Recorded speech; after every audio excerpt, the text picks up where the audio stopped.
विधायक जी, अगर अभी भी आपकी सुनवाई नहीं होती है तो आगे का आपका क्या कदम मेरी रहेगा? सुनवाई नहीं होती है। सबको जाना धरती से, कोई अमर थोड़ी आया है। मैं तो राम कथा तब से करता हूँ जब मैं कहीं पार्टी में जो है एक छोटा सा कार्यकर्ता था, युवा मोर्चा की टीम में था। तो यहाँ पूरी लौनी में यहाँ राम कथा नहीं है, जिनमें लड़कियाँ उठती थी। यहाँ राम का नाम लेना अपराध था लौनी में। सारी दुनिया जानती है, मिनी पाकिस्तान है। यहाँ दंगे होते थे। योगी जी के लखनऊ में दंगे हुए, लोग मरे। दिल्ली में दंगे हुए, लौनी में पत्थर नहीं फेंका। दिल्ली के दंगों को रोकने की गारंटी भी लौनी की थी। लौनी ने वहाँ लोगों को बचाया। इसलिए इस बात को भी इस देश को समझना चाहिए। लेकिन मुझे बहुत दुख है, मुझसे बोला नहीं जा रहा ज़्यादा, लेकिन जिस तरह से भगवान राम का रामचरितमानस साक्षात भगवान राम है, जो देवादिदेव महादेव ने अपने श्री मुख से सुनाया जिनको, उनका जो अपमान हुआ। मेरे कपड़े नहीं फटे तो पूरे लोकतंत्र का चीरहरण हुआ है। पूरे लोकतंत्र का चीरहरण है। एक एक गुजर के, एक एक सनातनी के, एक एक हिंदू के कपड़े फटे दुनिया में रहने वालों के। रामचरितमानस का जो अपमान हुआ, ऐसा कभी देखा नहीं। और नोटिस का जवाब तो अच्छी बात है कि माननीय अध्यक्ष जी को कम से कम सारी चीज़ों से अवगत करा देंगे। मुझे उम्मीद है एक टीम भी हो यहाँ भेजेंगे, जिससे कि जो यहाँ समाजवादी पार्टी के एजेंट है, अधिकारी, और जिलों में माननीय प्रधानमंत्री जी को हराया है, उनके खिलाफ कठोर कार्रवाई हो। 2027 में 3/4 बहुमत से पुनः भाजपा की सरकार बने। तो कब तक आप नोटिस का जवाब दे रहे हैं? आज ही दे देंगे। देखो, अध्यक्ष जी ने कहा है तो उनका आदेश तो मानना ही है। भाई हमारे मुखिया हैं संगठन के, तो संगठन का व्यक्ति हूँ मैं तो।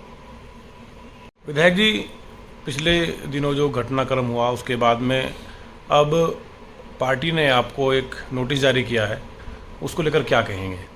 देखिए, पार्टी के हमारे प्रदेश अध्यक्ष हमारे संगठन के परिवार के मुखिया हैं। कोई नोटिस दिया है तो अच्छी बात है। कम से कम मैं अपनी पूरी बात जो है घटनाक्रम हुआ तो उनको माननीय अध्यक्ष जी तक पहुंचा पाऊंगा। उसके बाद निष्पक्ष निर्णय होगा। आप एक बात बताओ, सारी बात छोड़ दीजिए कि क्या रामकथा निकालना अनुशासनहीनता है? क्या जो पुलिस ने किया, राम भक्तों पर जो लाठियाँ बरसाई, क्या वो अच्छा हुआ? अगर रामकथा के लिए मुझे नोटिस मिला है तो उसमें ये बात पूछी गई है कि भाई कारण क्या है, कारण बताओ, नोटिस है ना। तो उसमें अनुशासनहीनता बताया होगा अधिकारियों ने। तो जो अधिकारियों ने बताया, गाय कट रही हैं, अगर मैंने सरकार तक बात पहुंचाई, एक दिन में ये क्या सोच सकता था कोई 15,000 गाय का मांस भी कटा हुआ? ये तो ऑन रिकॉर्ड है, कोई मैं गलत कह रहा हूँ? गाजियाबाद में कमिश्नर के घर के बराबर में डकैती होगी, 3 लूट होगी व्यापारियों की। हमारी जिले की महामंत्री बेचारी सरिता चौधरी, जो इतना मेहनती है बागपत की, उसके साथ जो अल्पसंख्यक समुदाय के लड़कों ने मारपीट की FIR नहीं। ऐसे तमाम गैंगस्टर में लड़कियों को जेल भेजना, अब गाजियाबाद आप देख ही रहे हैं।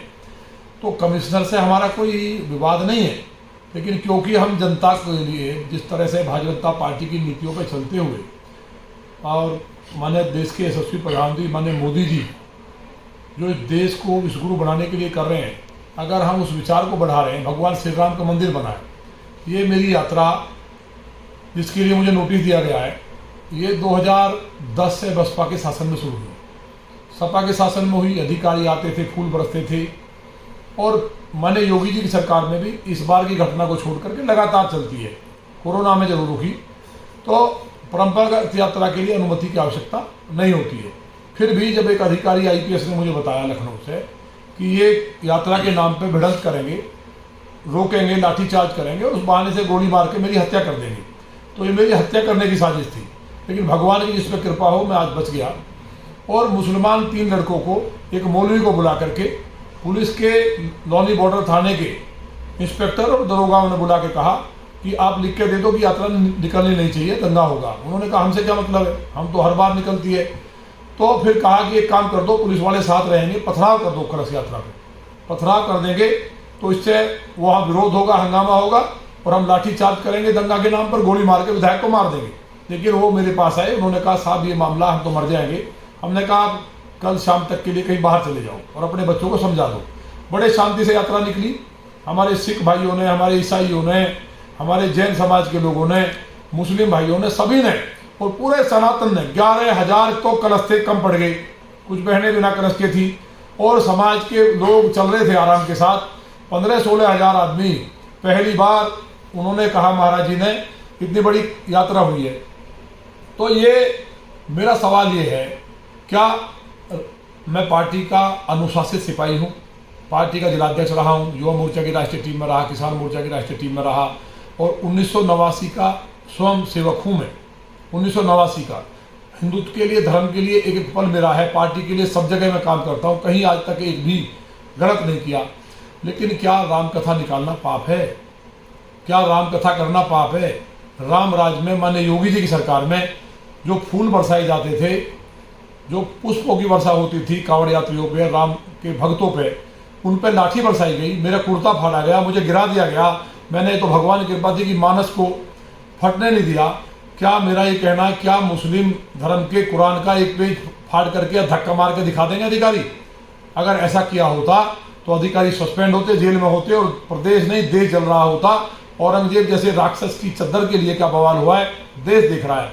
मेरा तो हाथ जोड़ के यही कहना है, माननीय प्रदेश अध्यक्ष जी ने अगर नोटिस दिया है तो पूरी जानकारी ली है। मैंने ये भी निवेदन किया है, अभी नोटिस का जवाब मैं भेज दूंगा। उसमें मेरा निवेदन है कि कोई भी संगठन की टीम निष्पक्ष भेज दे। अगर कलश यात्रा की अनुमति मैंने ली है, कभी नहीं ली जाती थी, उसके बाद भी रामचरितमानस में धक्का मारा, मेरी गर्दन को पकड़ा गया, मुझे गिराया गया। उसके बाद मैंने अधिकारियों को हटा करके और लोगों को जब देखा आक्रोश है तो लोग आगे निकले, 3 जगह बेइज्जती की पुलिस ने। उसके बाद यात्रा पूरी हुई। आज राम रस बरस रहा है। मैं राम कथा का जो यज्ञ चल रहा लौनी में, उसके लिए 28 तारीख तक यहाँ हूँ। 29 तारीख में हम जाएंगे। मैंने सबसे अपील की है, पूरे देश के गुर्जर समाज के लोग, सारे संगठन, सारे हिंदू संगठन, एक एक बच्चा रोड जाम करने के लिए, रेल रोकने के लिए उन्होंने बोला। हमने हाथ जोड़ के मना किया कि नहीं, सही बात ऊपर तक नहीं गई है, क्योंकि अधिकारी ही गुमराह करके माननीय मुख्यमंत्री जी को हमेशा, जो कमिश्नर इतना बड़ा भ्रष्ट है, 5 बजे शराब पीने बैठ जाता है और लगातार गाजियाबाद के हालात क्या हैं, इनके लिए मैंने केवल गाजियाबाद के लिए कहा है। प्रदेश सरकार में पूरी तरह रामराज है, माननीय योगी जी पर भरोसा है और माननीय प्रधानमंत्री जी के लिए मेरे गुर्जर समाज का एक एक व्यक्ति उनके लिए जान देने के लिए तैयार रहता है। लेकिन सारा सनातन अगर आज किसी के पीछे खड़ा है तो वो सिर्फ और सिर्फ मोदी जी हैं। उनके साथ भी अधिकारियों ने क्या षड्यंत्र किया, ये सारी चीज़ें मैं अध्यक्ष जी से मिलकर 29 तारीख में विधानसभा अध्यक्ष जी से भी जाऊंगा। मेरा फटा हुआ कुर्ता मैंने प्रण लिया है, मैं नंगे पैर रहूंगा, कुछ खाऊंगा नहीं, मेरा गला सूख रहा है, ज़मीन पर सोऊंगा और जब तक मुझे न्याय नहीं मिलेगा। मेरा अपराध केवल इतना है, जो लोग मुझे सुन रहे हैं, और अध्यक्ष जी से मेरा निवेदन है कि अगर आप कहें मैं अनुशासित कार्य करता हूँ और यूपी में राम कथा और शोभा यात्रा निकालना, जिसको अधिकारियों को अकल भी नहीं है, वो जुलूस बता रहे हैं, जो बहन बेटियाँ हमारी महिलाओं के साथ बदतमीजी हुई, और राम के लिए मैं अपने प्राण दे दूंगा। लेकिन अगर आप कहेंगे और ऐसा कहीं कोई उत्तर प्रदेश में बांग्लादेश जैसी स्थिति बन गई है, पश्चिम बंगाल जैसी स्थिति बन गई है कि राम कथा की यात्रा नहीं निकाल सकते, तो अगर आप कहेंगे तो मैं प्राण दे सकता हूँ राम के लिए। लेकिन राम कथा में कैसे बंद कर दूँ? फिर भी अगर आप कहेंगे तो मैं इस बात पर विचार करूँगा।